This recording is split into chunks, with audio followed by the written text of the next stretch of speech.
হজরত সুলাইমান আলাইহিস সালামের কাছে একবার একটা পাখি নালিশ করলো, হে আল্লাহ নবী, আমার আহ, পাখির বাসা থেকে এক লোক ডিম প্রতিদিন নিয়ে খেয়ে ফেলে।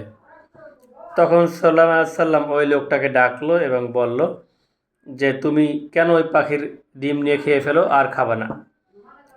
তখন পরের দিন ওই পাখি আবার নালিশ করলো, আমার ডিম নিয়ে সে খেয়ে ফেললো।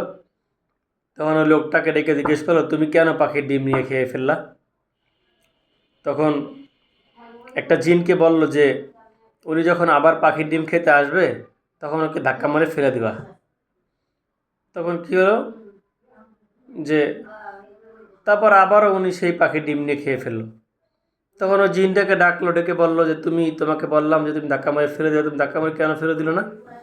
তখন বলল যে আমি যখন ওকে ধাক্কা মেরে ফেলে দিতে গেলাম তখন আমার দুই পাশ দিয়ে দুইজন ফেরেশতা আমার দুই হাত ধরে বসলো আর আমি তাকে ধাক্কা মারতে পারলাম না। বলছে তখন কি তুমি আর কিছু লক্ষ্য করছিলা।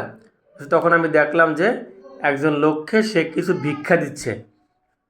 তো তখন সাল্লাল্লাহু আলাইহি ওয়াসাল্লাম বলল যে এই জন্যই তোমরা তার ক্ষতি করতে পারোনি, কারণ যদি কেউ দান ভিক্ষা করে তাহলে তার পাহাড় সমানও বালা মুসিবত দূর হয়ে যায়।